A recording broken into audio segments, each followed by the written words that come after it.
Aqui, nesta casa eu me encontrei. Entrei e aqui dentro vi saída.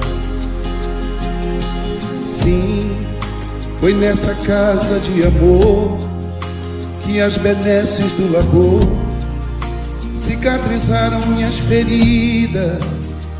Depois de muitos e muitos passes, estudo e a água da paciência, religar e religuei, filosofiquei, tomei ciência.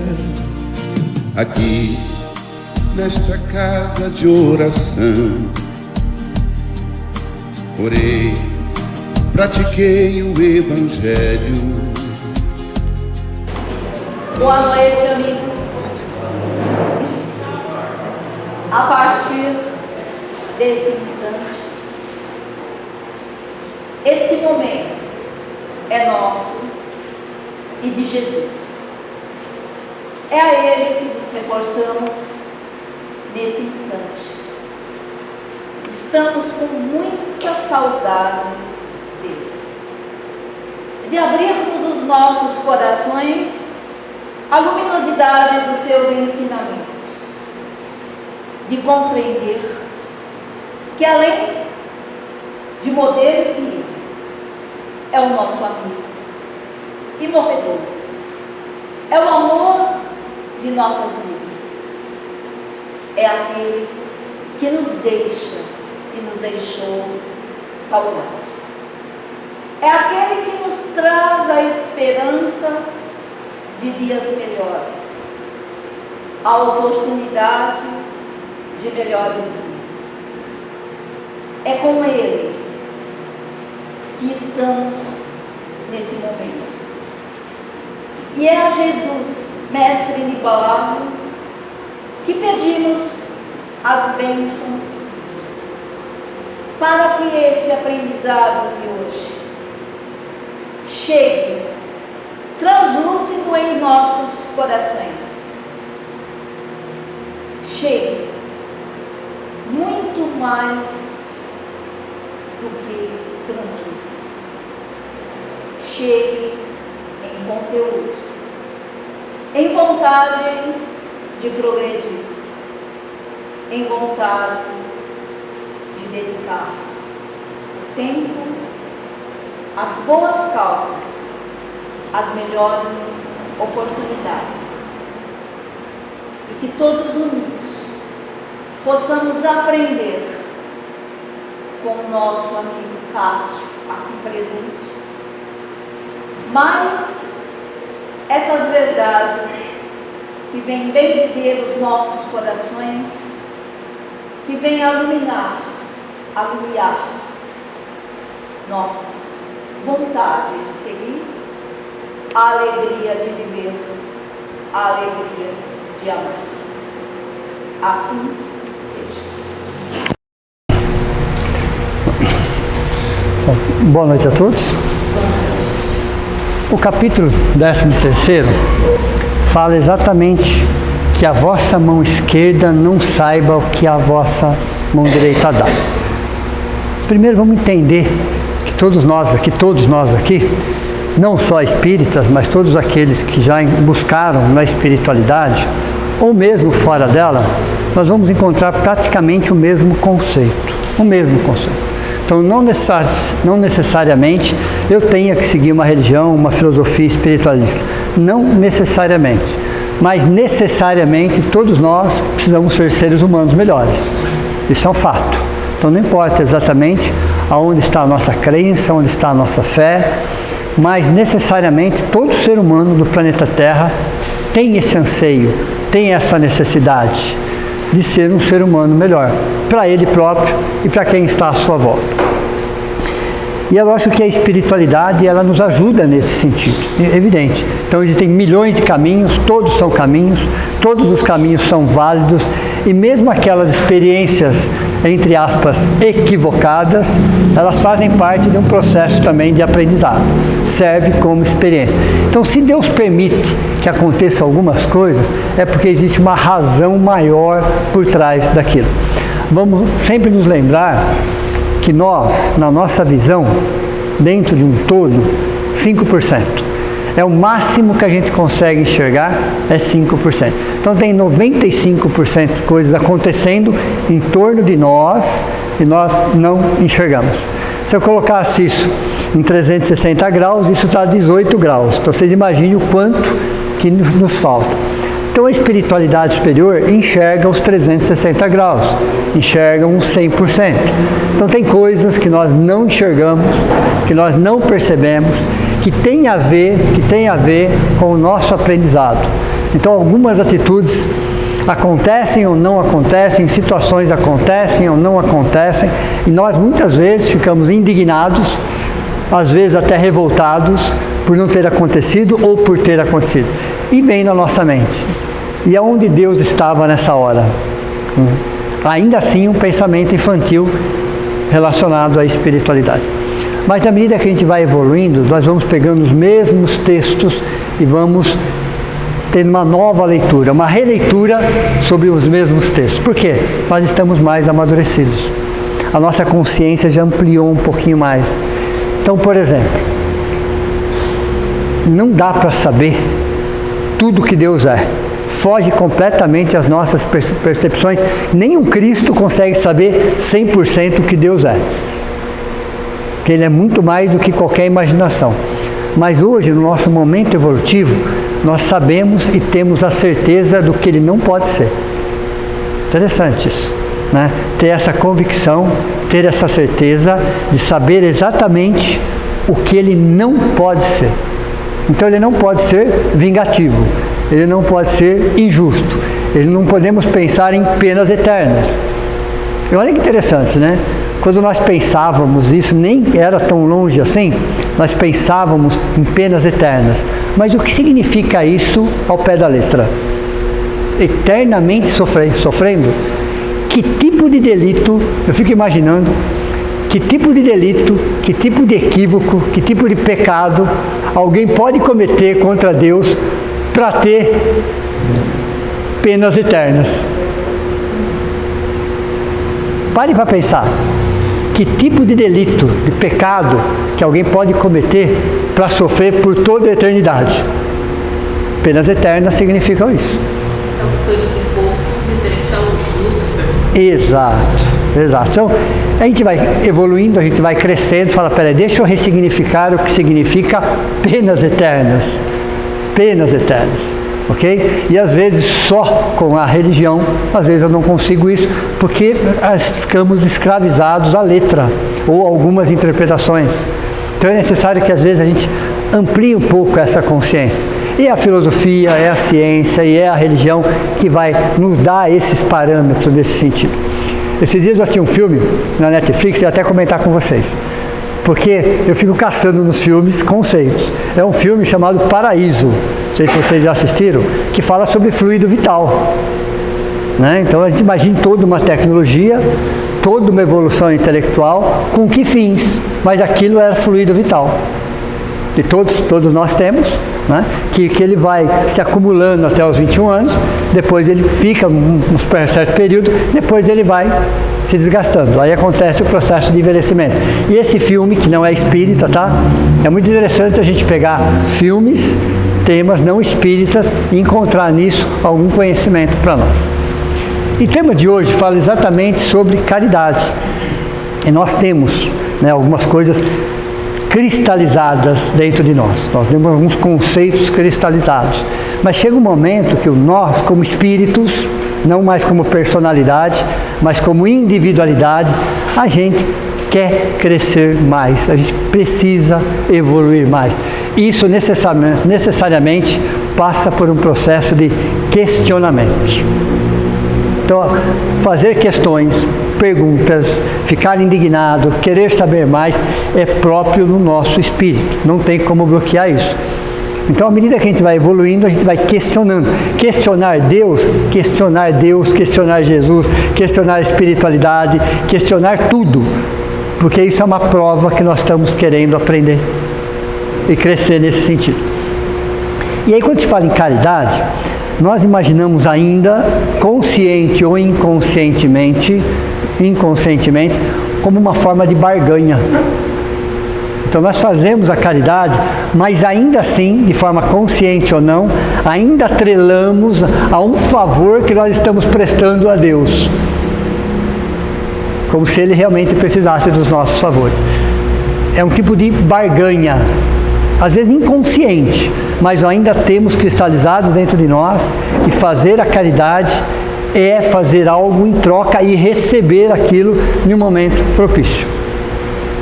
Nós ainda temos isso dentro de nós, ok? Como se Deus tivesse, entre aspas, preocupado com isso, nesse sentido.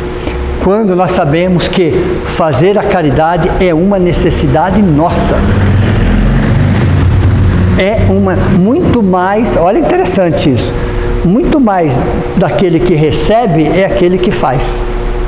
Muito mais beneficiado aquele que faz do que aquele que recebe. Receber é importante? Claro, evidente. Mas quem está fazendo recebe muito mais. Porque sai de si. Vai buscar na transcendência, vai buscar dentro de si aquilo que precisa para se alimentar. Então vamos lá. Dentro do que nós chamamos de caridade, e aí lendo os livros espíritas, eu já li alguns, podem acreditar, eu já li alguns, ok? E vários orientadores, vários benfeitores, nesses diversos livros que eu li, nenhum deles disse que estava fazendo a caridade. Nenhum deles. Isso me deixou indignado, intrigado. E eles estavam fazendo, mas nenhum deles usava a palavra caridade. Nenhum deles. Interessante. E todos eles agradeciam a oportunidade de trabalho.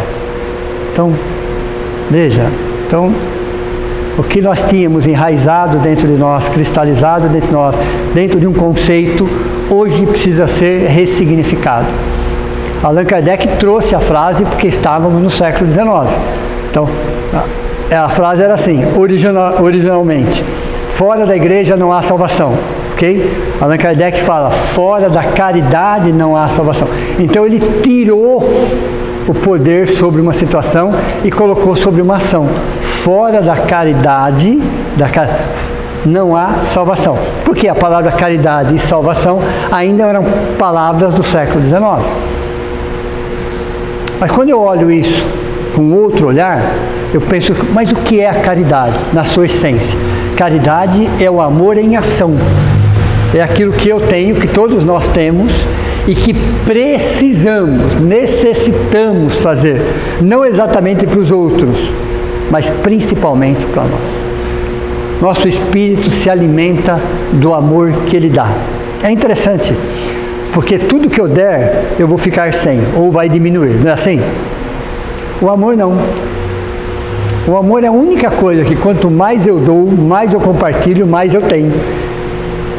É um agente multiplicador. Interessante isso, né? O resto, tudo que a gente dá, diminui de alguma forma. De alguma forma diminui. O amor não. Que sentimento é esse? Que força é essa? Que todos temos, e quanto mais eu dou, mais eu tenho e mais eu recebo. Tem uma frase que a caridade é matemática. Exato.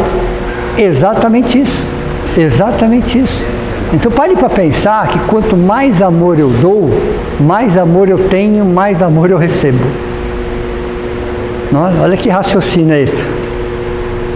Então o egoísta, vamos falar assim, ele sofre de carência. O egoísta, ele sofre de carência. O altruísta não tem carência, sobra. Para o altruísta, tudo sobra. Para o egoísta, tudo falta. Porque o egoísta se fecha na sua necessidade, na sua carência e esquece de ampliar. O altruísta, muito pelo contrário, quanto mais ele faz, mais as coisas acontecem. Interessante a gente ter esse raciocínio. Por quê? Como espíritos, essências, existe uma relação de 70-30, lembram disso? Ok? Essa relação de 70-30 é o tema da aula de hoje. Eu me alimento muito mais com aquilo que eu dou e muito menos com aquilo que eu recebo. Então, por mais que eu receba, eu estarei sempre com fome, porque só cabe no pote de 30%. O mundo pode me oferecer tudo e mais um pouco. Eu estarei sempre carente, sempre necessitado, sempre, entre aspas, com fome. Porque Deus nos criou a sua imagem e semelhança. A sua imagem e semelhança. E a sua imagem e semelhança é exatamente essa capacidade que todos nós temos de doar. Não importa o que seja, não importa a forma. O importante é que a gente se doe. E é o mais difícil, né? Aí entra o mais difícil aí. E que a gente não espere nenhum retorno. Que toda vez que eu esperar um retorno, vocês já fizeram isso alguma vez ou não? Né? Quantas vezes nós já fizemos isso? Então, na verdade, nós não doamos, nós barganhamos. Toda vez que eu espero alguma coisa e aquilo não vem, ou quando vem não veio de acordo com aquilo que eu imaginava, e eu me frustro, significa que eu não doei, mesmo inconscientemente, eu estava barganhando alguma coisa. Fazia, mas esperava algo em troca. Aí vem aquela fórmula da felicidade. Realidade menos expectativa. Ok? Olha, interessante isso. Então a doutrina espírita, ela vem nos trazendo essa realidade. Que nós, sim, temos a capacidade de doar, precisamos doar. A caridade, vamos falar da caridade, hoje eu vou misturar a palavra caridade e oportunidade de trabalho. A caridade deve ser divulgada, mas não pode ser ostentada. Deu para vocês saber qual é a diferença entre um e outro? O bem deve ser divulgado, claro, porque ele amplia, sem dúvida, inquestionável isso. Você faz uma campanha e envolve, quando você divulga, você envolve dezenas, centenas de pessoas. Então o bem, ele deve ser divulgado sempre. Ele não pode ser ostentado, aí é diferente, aí não é caridade, aí é uma outra situação. Por favor, então como é possível controlar a expectativa ou não criar a expectativa? Então vamos lá. Por que nós criamos tanta expectativa? Porque está nos faltando algo dentro de nós. Está nos faltando, existe, isso já existe, porém está soterrado com outros valores, e nós não conseguimos encontrar a essência. Por que nós criamos tanta expectativa? Tanta, né? Porque expectativa todos nós criamos, nós temos que diminuir, ok? Mas por que nós criamos tanta expectativa? Porque nos falta amor próprio. É a falta de amor próprio que faz com que a gente crie tantas expectativas. Porque quando você tem autoestima, ok? O que acontece quando você tem uma autoestima elevada? Você está bem. Você simplesmente se basta, entre aspas. Ok? Você é uma pessoa independente, você não é uma pessoa autossuficiente. Existe uma diferença muito grande entre ser uma pessoa autossuficiente e ser uma pessoa independente. A pessoa autossuficiente é um orgulho disfarçado. O próprio nome já é autoexplicativo. Ok? Uma pessoa independente, ela faz, mas ela também precisa. Ela reconhece que ela precisa. Então, como diminuir o meu nível de expectativa em relação às pessoas? Ou a mim mesmo? Melhorando meu amor próprio. O auto-amor. Me reconhecendo, olhando para mim, sabendo onde são os meus pontos fortes, onde são os pontos a serem melhorados. Sem cobranças.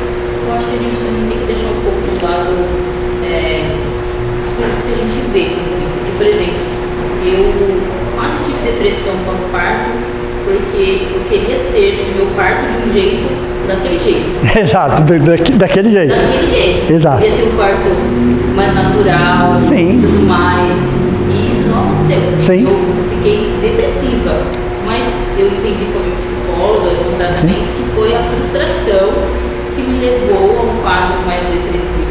Porque eu via tanta coisa bonita, tanta floreamento, e às vezes não é possível.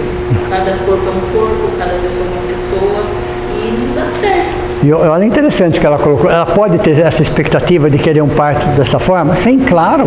Mas entenda que não é o único. Existem N formas. E todas são formas. Ok? A espiritualidade superior, lembra dos 95%? Enxergando algumas coisas que a gente não enxerga, fez com que não fosse o plano A, mas que fosse o plano B, que podia ter sido C, que podia ter sido D. Onde nós temos um caminho, Deus tem pelo menos o nosso mais 99. Eles devem ter pensado, Claro, não estou exagerando. Você não aguenta nem tirar a mão encravada, como você quer ter um filho parto normal? Entenderam? Entenderam? Ok? Ó, gravem essa frase. Gravem essa frase porque vai cair na prova, tá? Os caminhos de Deus são insondáveis. Ok? Então, para a mesma questão, existem 100 formas diferentes de resolver. A nossa é uma delas. É a nossa e mais 99. Entenderam? E é sempre o melhor. Sempre é o melhor. Ok? Então, ressignificar é isso. É entender, sim, que eu gostaria que fosse de uma forma, vou fazer o melhor dentro daquela forma, porém, caso não aconteça daquela forma, que eu aceite as outras formas. E veja o resultado, não o processo. Entenderam ou não? Porque o processo a gente não enxerga um todo, a gente só enxerga 5% do processo. Por isso que a gente se frustra, por isso que às vezes a gente cai em depressão, por isso que a gente fica indignado, por isso que a gente se revolta, porque a gente gostaria que fosse, de preferência, milimetricamente, do meu jeito. Vocês já usaram a seguinte frase, Deus está vendo? De preferência com os meus olhos. Sim, do meu jeito. Não é isso? Deus está vendo, pessoal. Né? E quando a gente usa essas frases, pessoal, vejam, essas frases que estão aí, e outras, né? Essas e mais algumas, né? Que eu não vou nem tocar no assunto, para não precisar, para ver como nós ainda fizemos Deus a nossa imagem e semelhança. Ok? Critérios humanos. O Deus que tem por aí, com todo respeito, é a nossa imagem e semelhança, para atender os nossos interesses. E é o contrário, e é exatamente o contrário. Então, quando a gente vai entender que, tá, eu tenho o meu jeito, eu tenho a minha forma, eu desejo, gostaria que fosse dessa forma, tá ótimo, tá perfeito, não tem nada de errado. O problema nosso é que nós nos fechamos numa única forma, de um único jeito. Aí vem a frustração. A frustração é o encontro com a verdade. Quando nós nos frustramos em relação a alguma coisa, é porque a verdade estava na nossa frente e nós não aceitamos. Interessante isso, né? A gente entender que existem N formas. E tudo acontece para o nosso processo evolutivo. Então existe um determinismo divino, né? Só tem um, inclusive. É o único, tá? Gravem, chamado evolução. Deus não perguntou a nossa opinião se a gente quer ou não evoluir. Não perguntou. Ok? Então nós estamos inseridos em algo chamado determinismo divino. O que é evolução? Todos estamos num processo evolutivo. E é interessante, né? Porque assim como Ele nos dá a liberdade do plantio, Ele nos dá a liberdade do plantio. Qual é a semente que você quer plantar? Então nós temos tempo suficiente para escolher qual é a semente que eu vou plantar. Mas necessariamente estarei atrelado ao fruto daquela semente. Entenderam? Aí não é mais escolha. Perceberam ou não? Aí não é mais escolha, porque Ele te dá a liberdade de você escolher a semente. Mas ao mesmo tempo que você não tem mais a liberdade de escolher o fruto. Porque o fruto é uma consequência direta do plantio e da semente que você escolheu. Entendeu? Que bom, a ideia é essa. Voltando só um pouquinho na frase, né? Às vezes que é a forma A, Sim. mas existe a B, a C, a D. E o que eu entendo é meio relaxar nesse sentido, né? Se não foi do jeito que eu queria, Sim. aceitar e entender.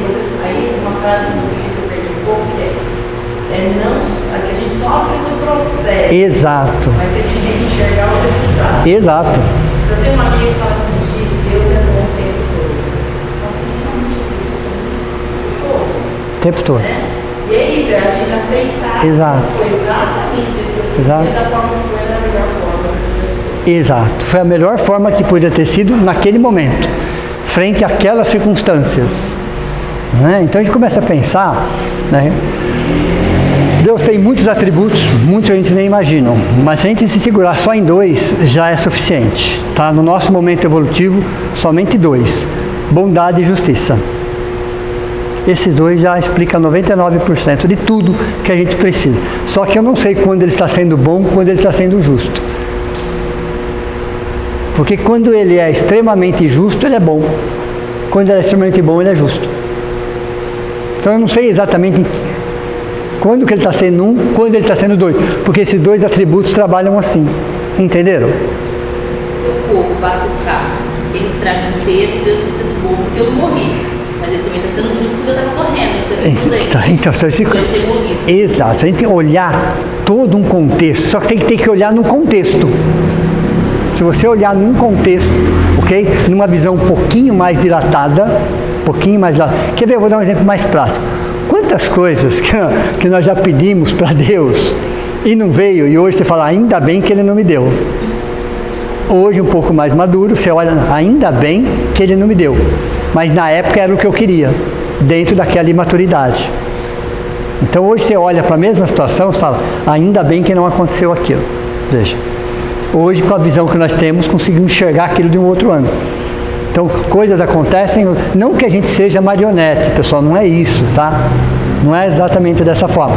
Nós temos sim livre-arbítrio, sim. O nosso livre-arbítrio não é absoluto, ele é relativo dentro do nosso momento evolutivo. Entenderam ou não? Por exemplo, o que é o relativismo dentro do livre-arbítrio? Nós estamos encarnados, ok? Se eu decidir voar, por exemplo, não vou conseguir. Eu vou ter que usar outro meio de transporte para conseguir voar. Então, o fato de eu querer voar, não vou, porque eu estou atrelado a um corpo, a uma força de gravidade, a um planeta. Entenderam?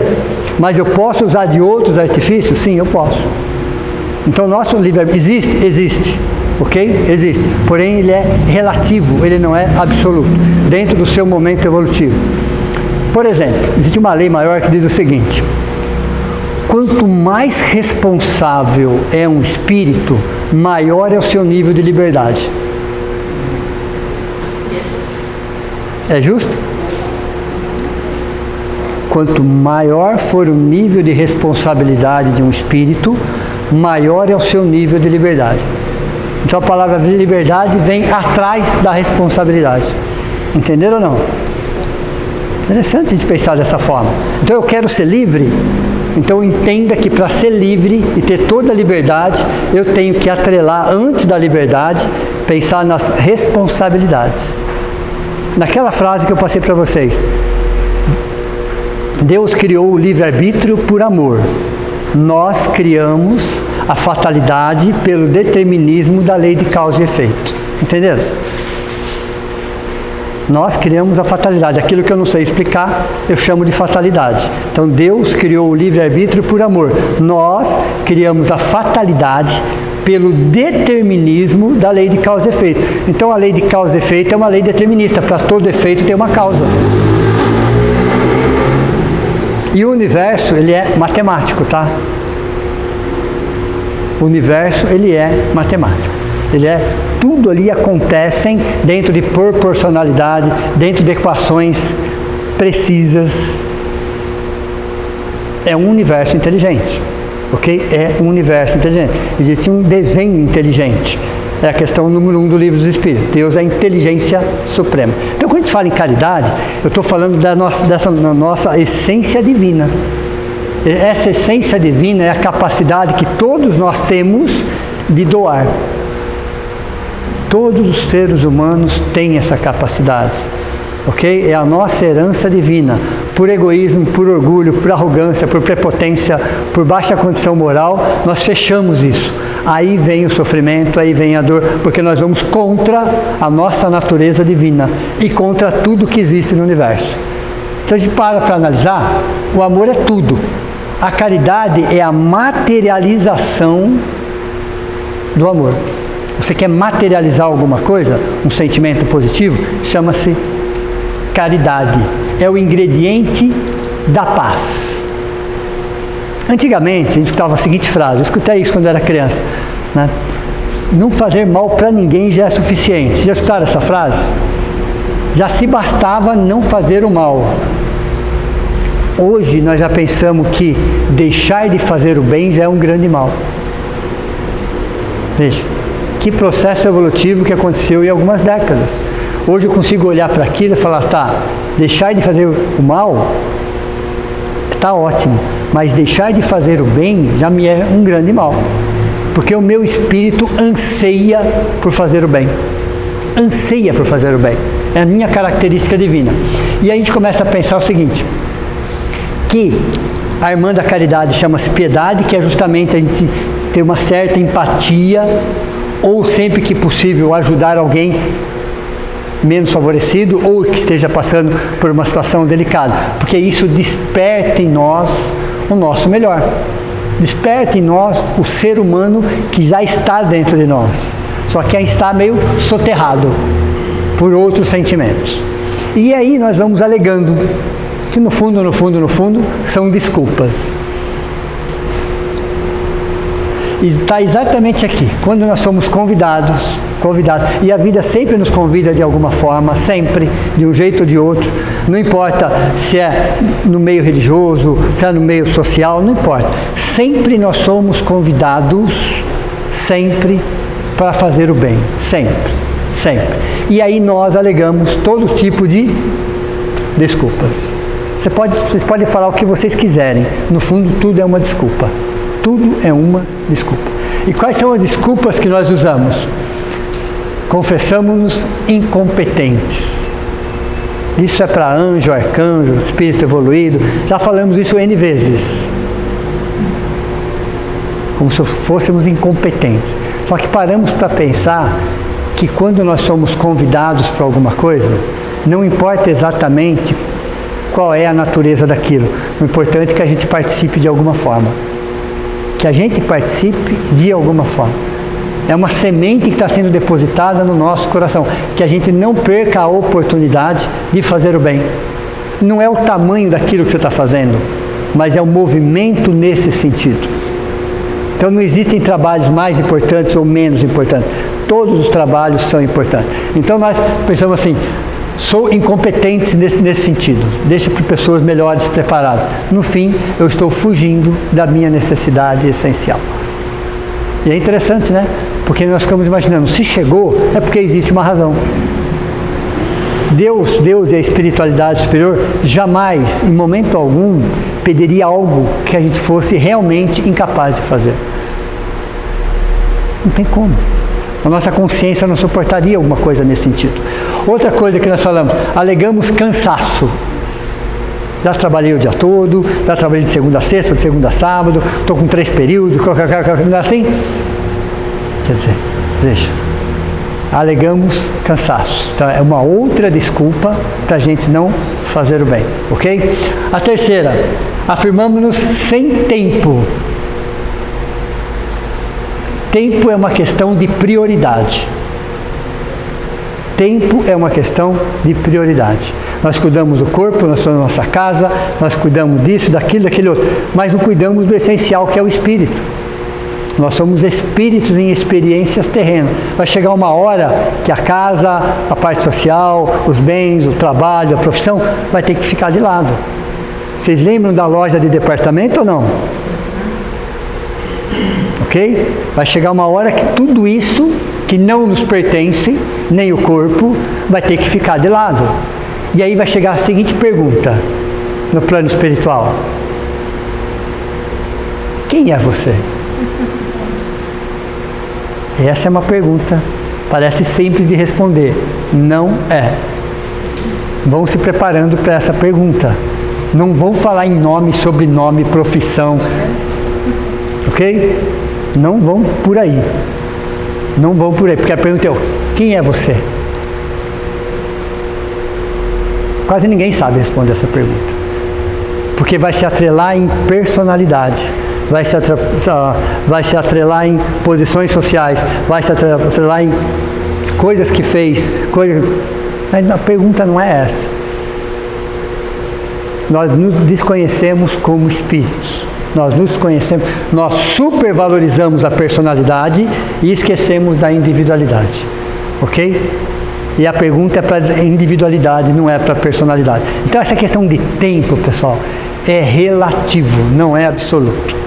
Porque todos nós temos 1 milhão de coisas para fazer, sem dúvida nenhuma. A humanidade está acelerada, ok? Mas quando a gente quer, a gente faz. Quando a gente não quer, a gente acha uma desculpa. Esse negócio de falta de tempo, pessoal, é uma questão de prioridade. As nossas prioridades ainda são outras, ok? E um dos maiores sofrimentos que existem no plano espiritual é a sensação do tempo perdido. Quando o tempo perdido, não é porque ficou descansando e dormindo, é porque ficou gastando tempo com aquilo que não valia a pena. Deu para você entender ou não? Um dos maiores sofrimentos de quem está no plano espiritual é a sensação do tempo perdido. E não adianta você falar que você trabalhava 22 horas por dia. Você estava perdendo tempo do mesmo jeito. Do mesmo jeito, ok? É você gastar tempo desnecessário com coisas que não vão agregar. Não vão agregar, ok? Declaramos-nos enfermos, doentes. Pode até ser que em um momento da nossa vida estejamos enfermos. Pode até ser, claro, evidente. Mas isso será que é motivo suficiente para eu deixar de fazer o bem? Não. Quantas formas existem de fazer o bem? Dentro da minha casa eu consigo fazer o bem? Sim, claro que eu consigo. É evidente que eu consigo. Então nós nos declaramos enfermos. Outra coisa que acontece muito, né? Reclamamos cooperação. Reclamamos cooperação. Mas eu estou sozinho, tem poucas pessoas para fazer. No início, para quem não sabe, Jesus tinha 500 seguidores. Ficaram 12. E na cruz só ficou um. O mais novo, que era um menino, inclusive. Onde foi os outros? Entenderam? Entenderam? E aí Jesus aparece para todos eles depois. Né? Imagine como nós chegaríamos depois de termos sido abandonados por eles. Imagine a cena. Imagine a cena. Como que nós chegaríamos? Sabe o que ele disse? Que a paz de Deus esteja convosco. Entenderam? Depois de ter sido abandonado. Mas era Jesus, ok? Ainda bem que era Jesus. Então, dentro de um trabalho no bem, pessoal, isso aqui é muito comum, ó. Isso é muito comum. Reclamamos falta de cooperação. Ok? Então a gente começa a analisar o seguinte, que fazer o bem, pessoal, depende exclusivamente de nós. É para nós, não é para os outros. Se a gente tiver ajuda, ótimo, mas se não tiver, faça a sua parte. Porque é a sua consciência. É a consciência da paz de espírito. Pode falar. A sensação do dever cumprido, pessoal. A sensação do dever cumprido. Ok? Olha, é a questão 621 do Livro dos Espíritos, onde está escrito as leis de Deus na consciência dos homens. Às vezes o mundo está te aplaudindo e você sabe que não. Às vezes o mundo está te acusando e você sabe que você está em paz. Entenderam? Então é a sensação do dever cumprido. Então eu não preciso ficar me preocupando tanto se eu vou ter ajuda ou não. Se eu fui convidado, se houve a oportunidade e eu tenho condições para eu vou fazer para mim. É até um processo egoísta, vamos falar assim, ok?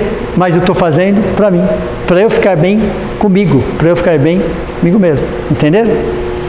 Mas para isso, pessoal, é interessante na nossa vida, e aí Emmanuel fala para Chico, né, ele repetiu 3 vezes, inclusive, né, a questão da disciplina. Liberdade é fazer o que não quer. Liberdade é fazer o que não quer. Porque se a gente for deixar fazer o que quer, a gente não faz nada. Ok? Então, quantas vezes nós já levantamos cedo, sem vontade de ir trabalhar e fomos? Não fomos? Então, liberdade é fazer o que não quer. É você ter alguns entraves e você se superar e vai lá e faz, mesmo não querendo. Isso é liberdade. Você tem a liberdade. Porque se você tiver a liberdade de fazer só o que você quer, para onde que você vai? Para lugar nenhum. Para lugar nenhum. Então, liberdade é fazer o que não quer e fazer bem feito. É atender aquele pedido, é chegar no horário, sabe? É fazer coisas que você não quer fazer, mas você precisa fazer. É fazer o que você não quer. Isso é liberdade. É superar a si mesmo, as próprias limitações. Aí Emmanuel fala disciplina, disciplina e disciplina. Lembram disso? Você quer evoluir, você quer crescer? Disciplina, disciplina, não para os outros, mas para você. Então, liberdade é você fazer o que você não quer, mas você vai lá e faz.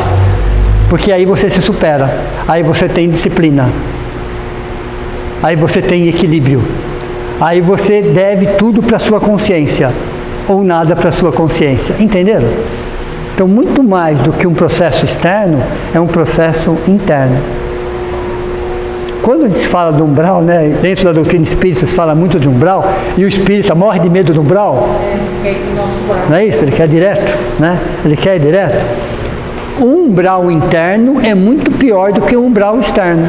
Aquilo que a gente vê nos filmes, ou lê nos livros, aquilo é um umbral externo. Aquilo é uma pálida impressão do que é o umbral interno.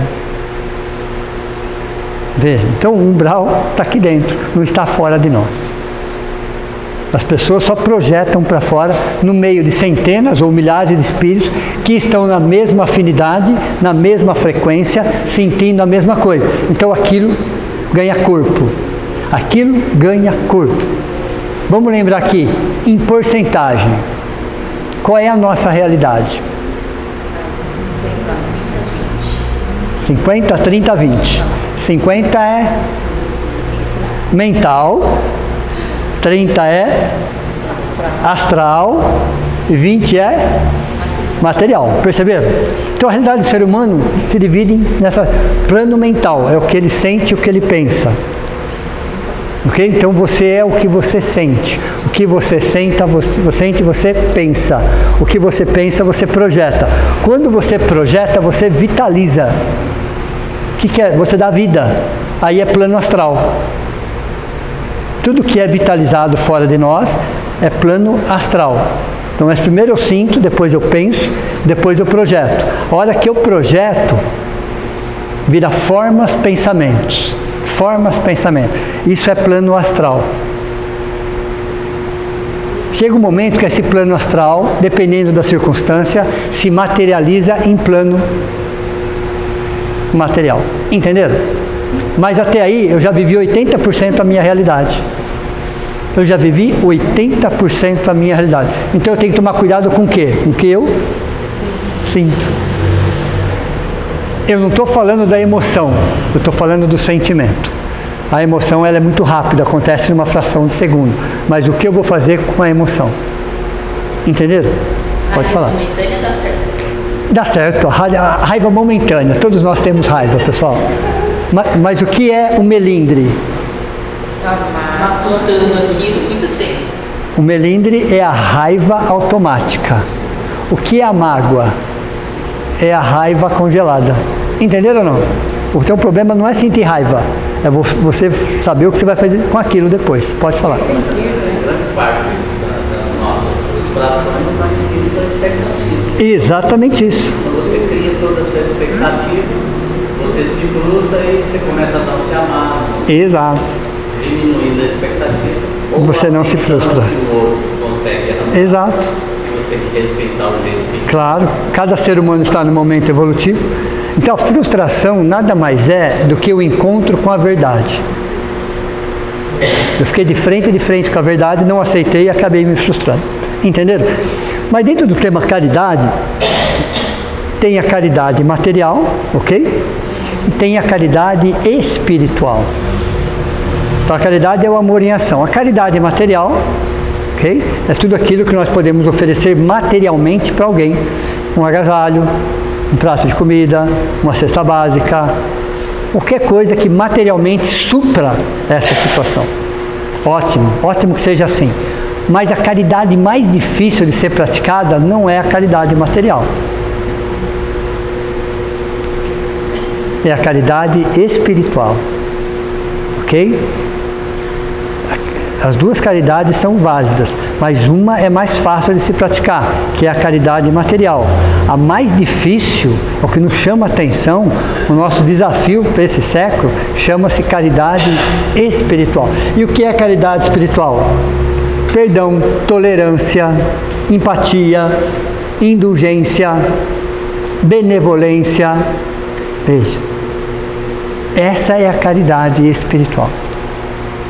Tem que estar presente. Que é, e é sem dúvida, questionável isso, ok? Mas quantas pessoas fazem muita caridade material, fazem, no mundo todo, mas trazem mágoas, trazem ressentimento, trazem frustrações, trazem indignações, trazem revolta dentro de si.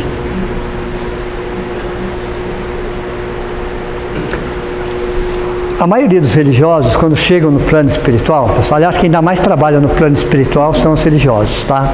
Os que dão menos trabalho são os ateus. Os que dão mais trabalho são os religiosos. Porque eles já chegam lá com uma ficha de serviço quilométrica, todos, falando toda a caridade que eles fizeram, toda a caridade que eles fizeram, ok? Já chegam exigindo, já chegam cobrando, já trazem uma ficha de serviço quilométrica, ok? Mas não perdoaram, não esqueceram, se magoaram, se frustraram, tiveram preconceito, veja. E eles ficam indignados. Por que eles estão numa frequência tão baixa? Tão baixa, depois de toda a caridade que eles fizeram. Lógico que foi importante, lógico que isso é levado em consideração, sim, mas a frequência do amor é outra. Nós temos aqui, ó, ondas, tá? No universo tudo são ondas. Nós temos ondas longas, mágoas, ressentimentos, ódios, dissabores, preconceitos, indignações, ondas longas, chamada. O que é uma onda, pessoal? É uma oscilação que acontece, é uma frequência que acontece em um tempo de 1 segundo. Deu para você entender? Então é um espaço percorrido, é um espaço em um tempo de 1 segundo. Isso é uma frequência, ok? Então ondas longas, exagerando, é isso, entenderam? Onda longa, exagerando, é isso. Mágoas, ressentimentos, ódios, indignações, revoltas, preconceitos, ondas longas. Ondas médias, o diálogo de uma pessoa em relação à outra. Conversas do dia a dia, é chamado de ondas médias. Ondas curtas, prece, oração, positivismo, caridade, são ondas curtas, só faz assim, ó, dentro da mesma frequência. E ondas ultra curtas, são ondas que fazem assim, no mesmo espaço de 1 segundo. Entendeu? Então você está em frequências diferentes. Então você pode ter feito muita caridade e você está em ondas longas. Entendeu? Porque o que você carrega do coração. Então ter feito a caridade, sem dúvida nenhuma, valeu, mas não te ajudou muito. Muito, sempre ajuda, mas não ajuda, porque você não mexeu no seu essencial. Então para nós, caridade espiritual é a mais importante para o nosso momento evolutivo. Precisamos fazer a caridade material, mas é a caridade espiritual que nos toca. Até pouco tempo atrás, a gente achava que só a caridade material era suficiente. Hoje nós já percebemos que é um pouco mais do que isso. Eu preciso fazer a caridade material, mas eu preciso necessariamente trabalhar a minha caridade espiritual. Aí entra a justiça e a bondade de Deus, né? Numa frase que todos vocês conhecem. Um momento de amor cobre uma multidão de pecados. Veja, um momento de amor, uma mudança de atitude, uma mudança de frequência. Isso está no singular. Uma multidão de pecados está no plural. Aí entra a justiça e a bondade de Deus. A bondade e a justiça. Entenderam? É interessante isso. O bem que se faz apaga o mal que se fez. É engraçado, né? Pensar dessa forma. Porque às vezes nós nos culpamos, que eu fiz, que eu deixei de fazer, e trago a culpa. E o que é a culpa? Todos nós trazemos, todos nós temos. É um subproduto do orgulho. Culpa nada mais é do que um subproduto do orgulho. Um diluente da alma, como fala Joana de Anjos. Aí ela fala assim: troque o passado pelo presente. Troque a culpa pela responsabilidade. Troque o passado pelo presente. Troque a culpa. O que você faz com a culpa? Aprenda com ela. Tire lições essenciais dela. E trabalhe a responsabilidade no presente. Veja. Parece simples. E por que nós não fazemos? Porque nós temos um mecanismo dentro de nós ainda, atrelados a egoísmo, a orgulho, a arrogância, a prepotência, a vaidade, qualquer coisa, que de alguma forma trava esse movimento interno. Aí vem a dor como despertador, e nos tira dessa condição.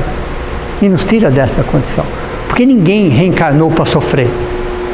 Né? Essa ideia, eu vou lá, vou sofrer, vou resgatar, vou fazer isso, vou fazer aquilo. Não.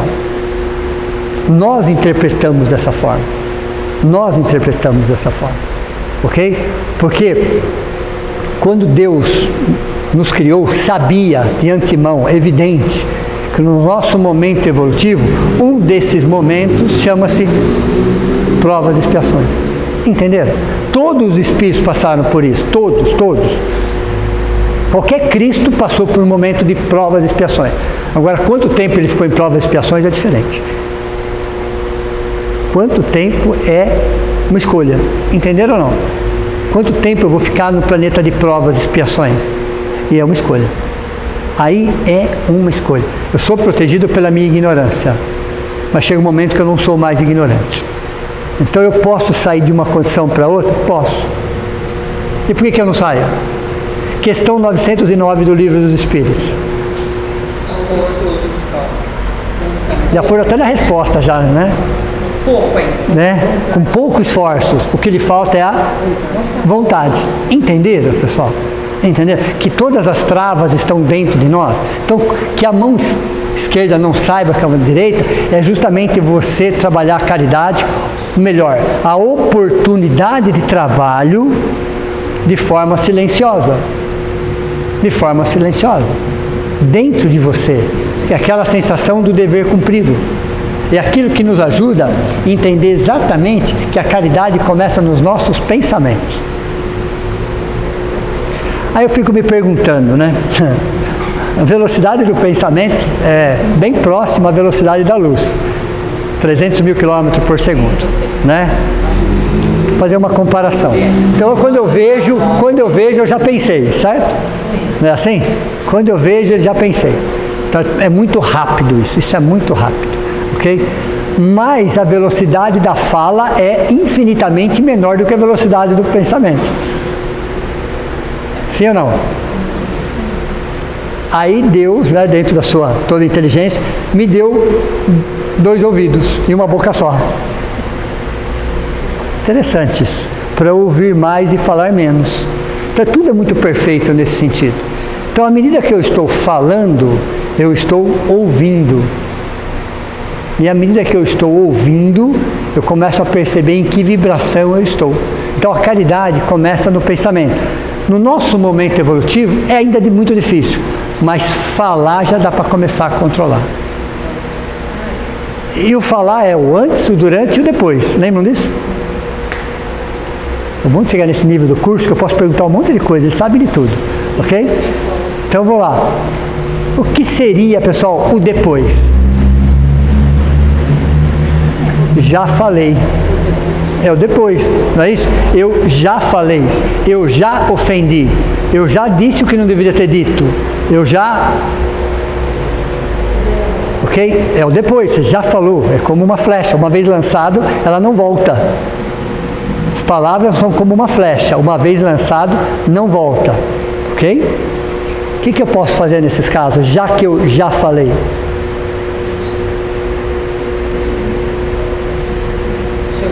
Vou justificar e terceirizar e pronto. É o que a gente faz. É o que a gente faz. Já falei, mas falei por causa disso e disso. Não é assim? Não evolui nada, não aprendi nada e a lição vai se repetir. E vai se repetir quantas vezes forem necessárias. Até uma hora eu falar assim, não vou justificar. E o que eu vi que você falou, recebi as palavras. Olha que interessante. A doutrina espírita nos explica assim, quando eu ouvi, né? Aquela hora eu tinha falado, agora eu ouvi. Ok? Tem 3 formas de você analisar isso. Não vamos nos preocupar com a forma, vamos nos preocupar com a essência. Se o que a pessoa falou, ela pode ter errado na forma, mas vamos supor que ela acertou na essência.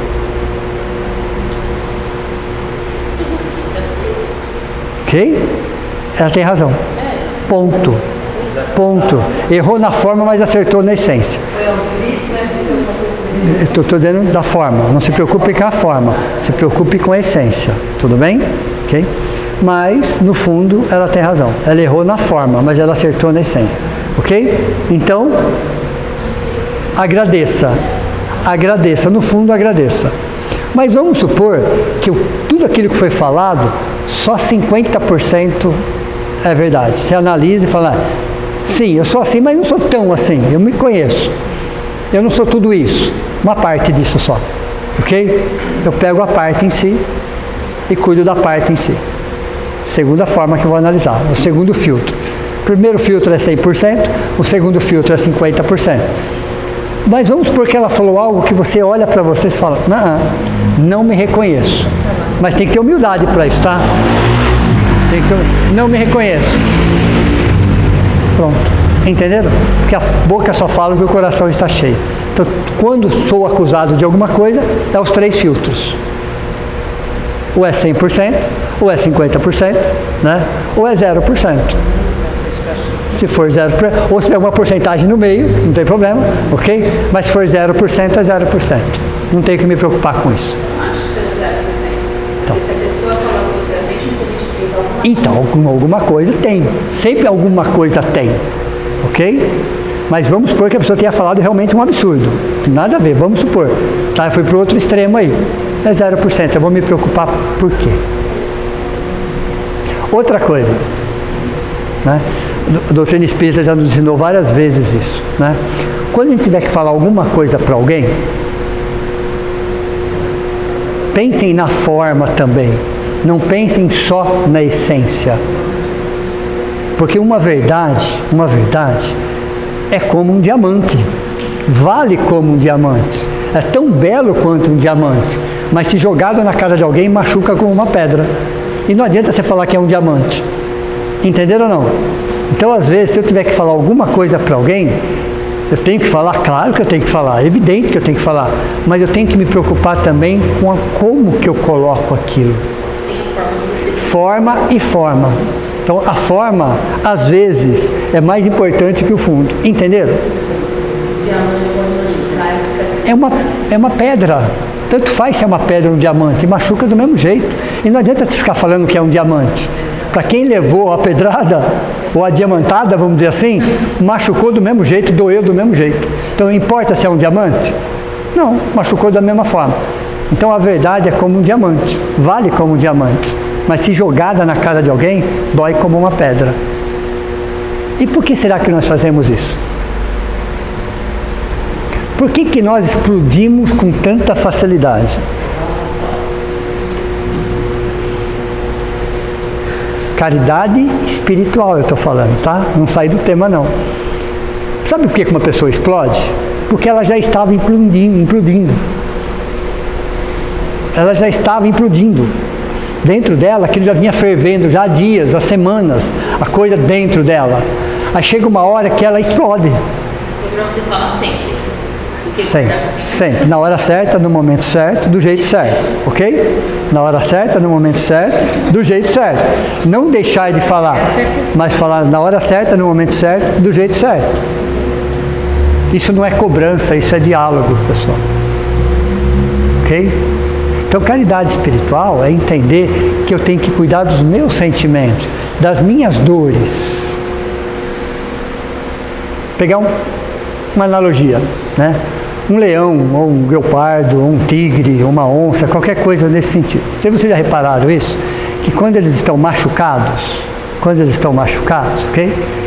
Eles se recolhem e vão lamber as próprias feridas. Entenderam o recado ou não? Ok?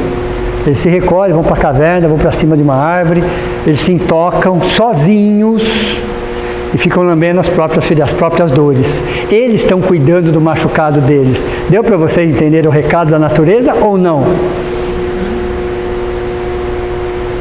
Ao invés de sair fazendo qualquer besteira por aí, porque está com dor. Não, eles se recolhem e vai cuidar das próprias feridas. Muitas vezes nós temos que fazer a mesma coisa. Temos feridas? Temos. Temos feridas que sangram? Todos temos. O que nós temos que fazer? Se recolher e cuidar das próprias feridas. Porque senão eu vou explodir com as pessoas. E às vezes vou explodir com a pessoa errada, inclusive.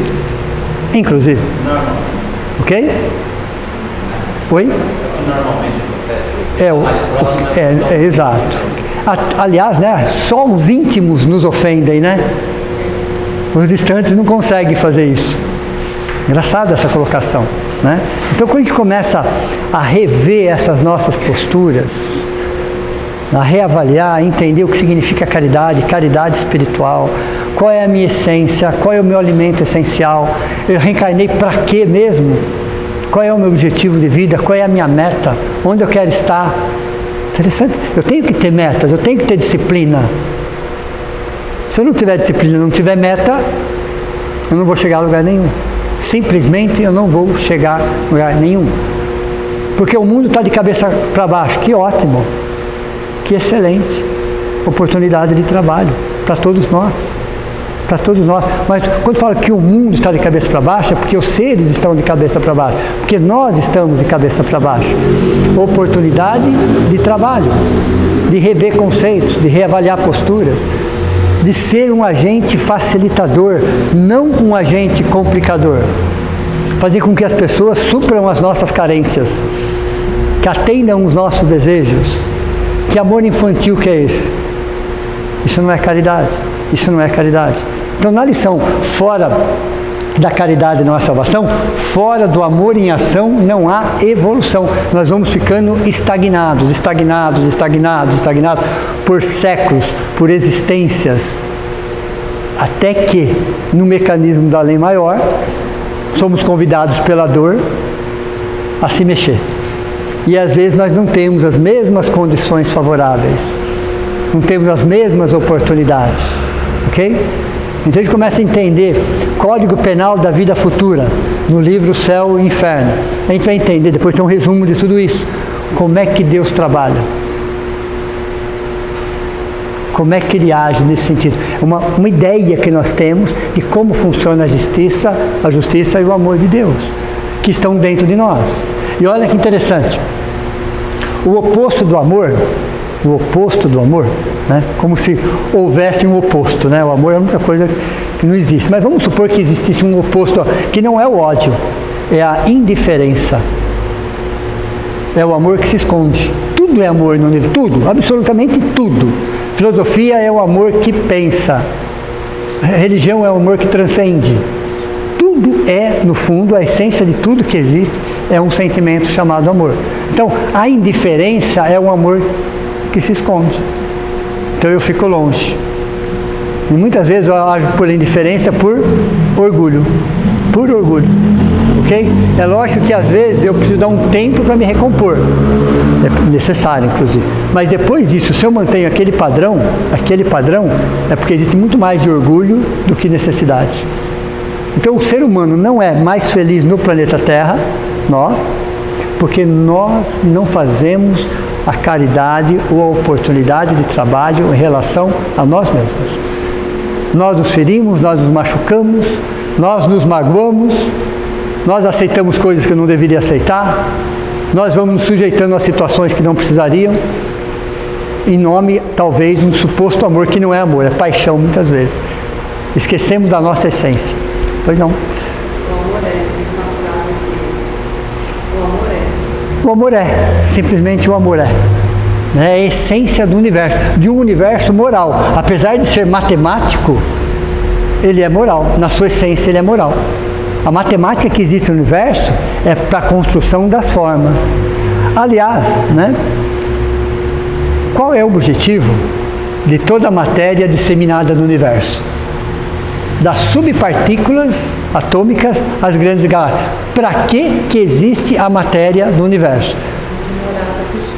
Só tem uma função. Toda a matéria disseminada no universo, toda, das subpartículas, bósons de Higgs, vamos falar assim, ok? Das subpartículas, da subpartícula atômica, as grandes galáxias, toda a matéria disseminada no universo só tem uma função: servir de morada para o espírito. Interessante isso, porque nós precisamos da matéria para evoluir. O espírito, ele necessita da matéria, ok? E ele vai mudando esse estágio, chega no momento que nós vamos nos materializando, aí chega um ponto que nós vamos nos desmaterializando. É o ponto nosso aqui agora, tá? Já fizemos a curvinha aqui, ó. Onde a noite fica mais escura, quando ela começa a perder a força.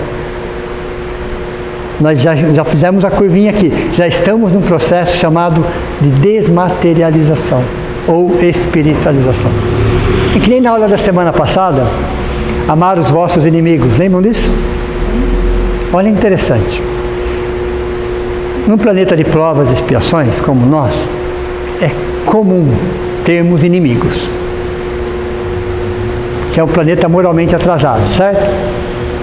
O que não é comum, o que não é normal, nós, nesse momento evolutivo, sermos inimigos de alguém.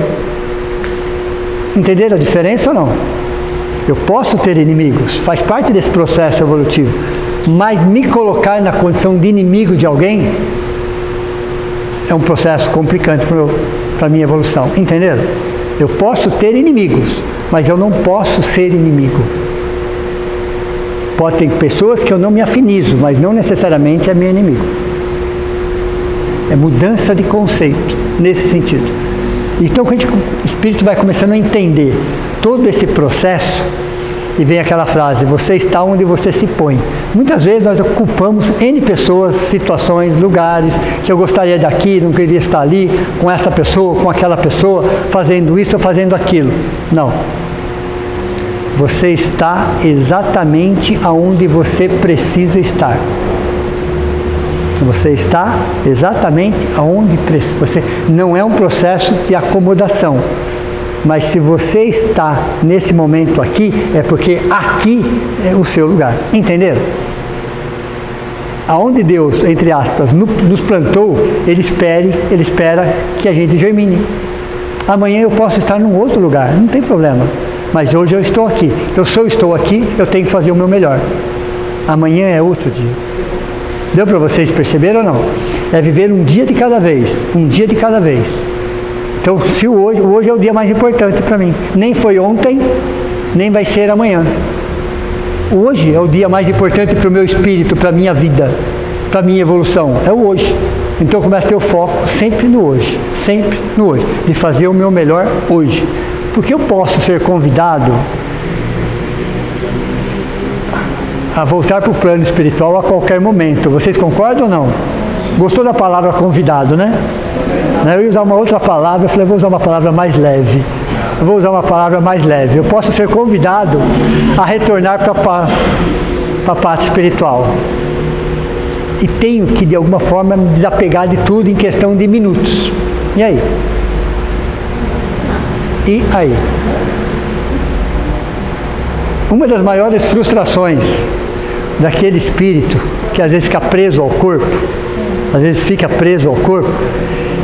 que ele tem a plena certeza e a confiança que ele não tem controle de nada. Porque ele quer mexer um dedinho e não mexe. Dá para vocês imaginarem a cena? num corpo que sempre te atendeu, e você está ali, quer mexer um dedinho, não mexe. E aí? Que controle que você tem? Nada. Nem daquele dedinho que você mexia toda hora.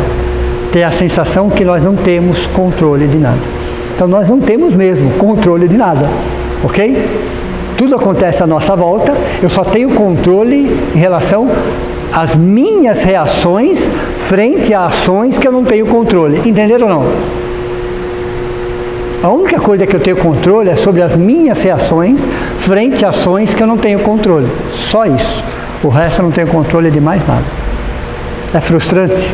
É, mas é uma realidade. É uma realidade. Isso faz com que eu olhe para mim com outros olhos. Eu olhe para mim de um outro jeito. Que eu passe a trabalhar algo chamado amor próprio. Sempre amor próprio. Sempre, sempre, sempre. Pontos fortes, pontos a serem melhorados. Um dia de cada vez. Autocaridade. Deu para vocês entenderem? Autocaridade.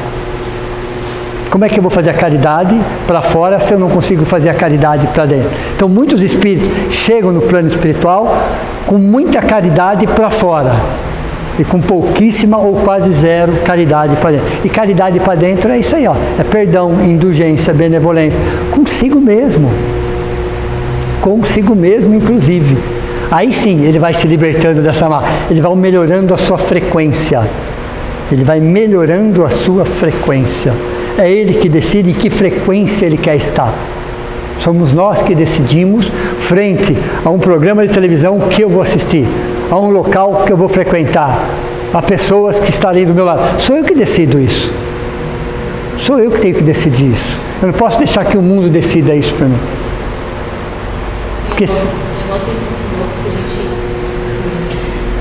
gente fosse na missa tudo comigo, a gente estava construindo a nossa casinha lá no céu.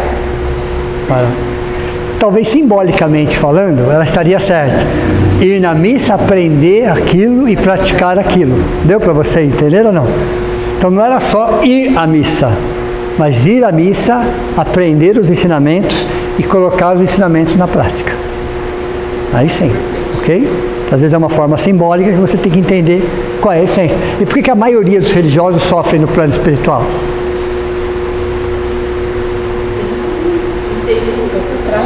Deu para você entender? Não? Faltou aqui, ó. Faltou aqui. Nosso primeiro nível de compromisso é conosco mesmo. Segundo é com a espiritualidade. Terceiro é com as pessoas. Então o grande segredo é o autoconhecimento. O autoconhecimento, o autoamor, a valorização de si mesmo, a caridade feita em relação a si mesmo. Entenderam? Que a caridade precisa ser divulgada, não pode ser ostentada. E a principal caridade é a caridade espiritual. E dentro da caridade espiritual, a principal e a primordial é aquela que eu faço comigo mesmo. E sempre que eu tiver, nunca vou usar a palavra caridade, mas sempre oportunidade de trabalho. Porque quando eu falo em caridade, a ideia é que eu estou barganhando, ainda tenho essa ideia. Quando eu falo oportunidade de trabalho, eu não relaciono com barganha. Deu para você entender ou não? É como se eu tivesse uma necessidade, e tenho, e estou tendo a oportunidade de abastecer aquela minha necessidade, de suprir aquela minha necessidade.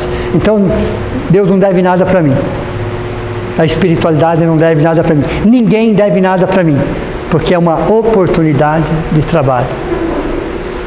Uma vez, só para fechar a aula de hoje, em um trabalho mediúnico, o caso era extremamente complexo. Tá? Você passar semanas estudando sobre a questão para ver como é que a gente poderia trabalhar aquilo. E aí, né, numa brincadeira, eu falei, vou pedir ajuda para os universitários. Né, numa frase que a gente usava, né? Eu vou pedir ajuda para os universitários, porque eu não estou conseguindo entender todo esse processo. O caso era extremamente complexo. Sabe? Um processo obsessivo de alta complexidade. Eu precisei pesquisar muito. Entendi até a teoria, eu entendi, mas aquilo na prática eu tinha uma dúvida em relação àquilo. E aí eu, né, pedi auxílio, né, para os universitários, chamei eles de universitários, falei, eu preciso de auxílio, né? E veio. Ok? Estávamos numa roda. E todo mundo percebeu, como se, a gente não deixa a luz tão acesa assim, deixa só uma luzinha para facilitar a concentração, ok? É que nem a sala de passe.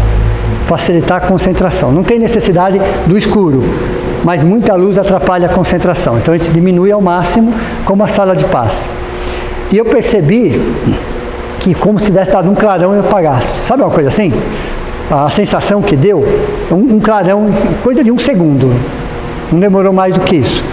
E eu percebi que algumas pessoas começaram a chorar, as lágrimas, né? Eu muito atento a tudo, com os olhos abertos, muito atento a tudo, vendo tudo isso, até que a entidade se apresentou. Falou boa noite, né? Aí eu percebi que era de uns 3 degraus acima, né? E eu fui agradecer, claro, né? Ele falou, não agradeça. Quando nós temos a oportunidade de trabalho, as nossas feridas só param de sangrar. Eu falei mais nada. Olha, 3 degraus acima. Ele agradeceu a oportunidade de trabalho e ainda disse, quando nós somos chamados a trabalhar, as nossas feridas só param de sangrar. O que vocês falariam para ele?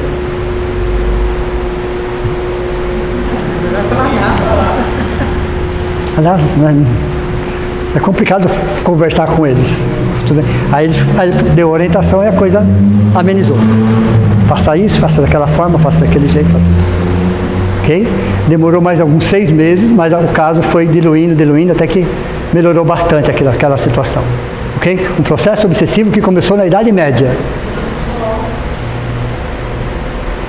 De uma menina de 5 anos.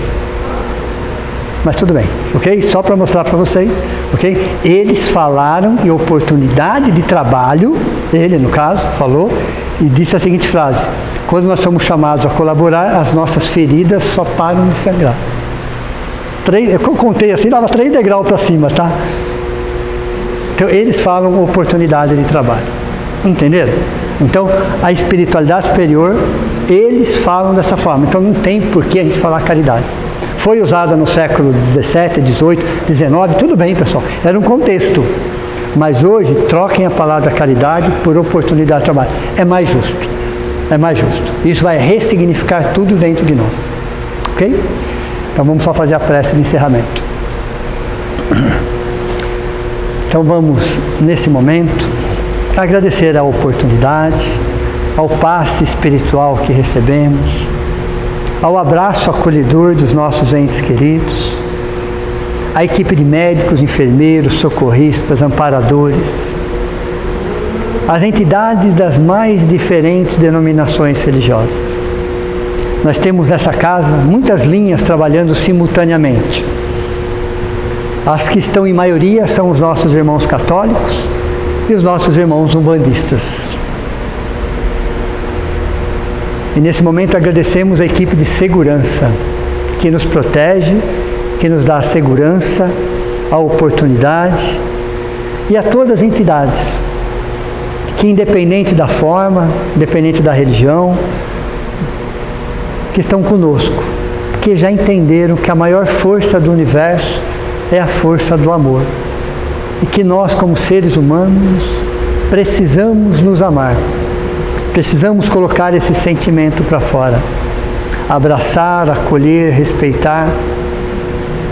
Entender que estamos aqui na condição de aprendizes. E que Deus, na sua infinita sabedoria, nos dá toda a oportunidade. Jesus, nosso mestre maior, nosso irmão por excelência, nosso amigo de todas as horas. E aquelas entidades que convivem conosco, que nos servem de abrigo, de conselhos, de referências.